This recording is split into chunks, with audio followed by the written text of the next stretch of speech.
ఓం నమః శివాయ శ్రీమాత్రే నమః. మిత్రులకి శ్రేభిలాషులకి అలాగే నన్ను ఇంతగా ఆదరిస్తున్న యూట్యూబ్ ప్రేక్షకులందరికీ కూడా పేరు పేరు ధన్యవాదాలు. మిత్రులరా, మీ అందరికీ పరాదేవత ఎల్లవెల్లలా మీతో ఉండి మీ మనోవాంఛ నెరవేర్చాలని మనస్ఫూర్తిగా కోరుకుంటున్నాను. ఈరోజు మనం తంత్ర జ్యోతిష్యంలో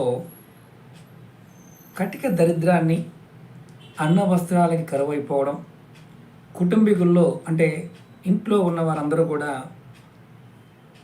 విపరీతంగా గొడవ పెట్టుకోవడం,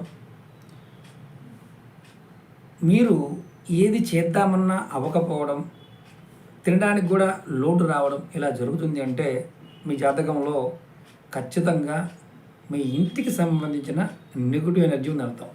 దాన్ని తొలగించుకోవడానికి పరిహారం ఏంటో ఈ వీడియోలో చెప్తాను.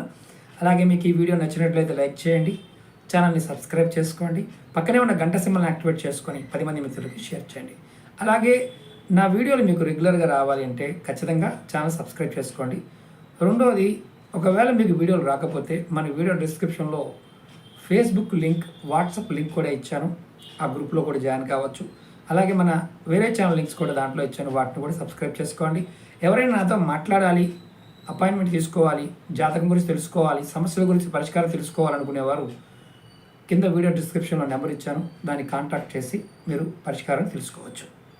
ఇప్పుడు ఇలా కంటికి దరిద్రం లేదా అన్న వస్త్రాల కరువు, కుటుంబీకుల్లో గొడవలు, అప్పుడు ఏం చేయాలంటే మీ ఇంట్లో ఎవరైనా సరే ఉదయము, మధ్యాహ్నం, సాయంత్రం అంటే లేదా ఉదయము సాయంత్రం అయినా సరే అంటే సూర్యాస్తమయం సమయంలోనూ సూర్యుడు ఉదయించే సమయంలో మీ సింహద్వారం, మీ ఇంటి సింహద్వారానికి అంటే గడప అంటాం కదా, వీధి గడప, అలాగే వండుకునే పొయ్య, ఈ రెండింటికి కూడా మీరు పసుపు కుంకుమతో అలంకరించి ఒక పుష్పాన్నైనా సరే ఆ స్టవ్ దగ్గర, ఆ గుమ్మం దగ్గర పెట్టండి. పసుపు కుంకుమతో బొట్టు పెట్టి ఇలా మీరు క్రమం తప్పకుండా కుటుంబ సభ్యులు మగవారైనా ఆడవారైనా, ఏ కులమైనా ఏ మతమైనా, మాది ముస్లిం అండి, క్రిస్టియన్ అండి, మీరు ఎవరైనా కానివ్వండి, ఇలా చేసినట్లయితే, ఇలా 108 రోజులు రెగ్యులర్గా చేసినట్లయితే, ఇక్కడ నెలసరితో సంబంధం లేదు, ఇది నెలసరి ఉన్నవారు ఆపేసి మగవారైనా చేయొచ్చు, ఇబ్బంది ఏం లేదు. ఉదయము సాయంత్రం క్రమం తప్పకుండా చేస్తే మీరు ఏదైతే దరిద్ర బాధ అంటున్నారో అది తొలగిపోతుంది. కనక మహాలక్ష్మి మీ ఇంటిలో నివాసం ఉంటుంది.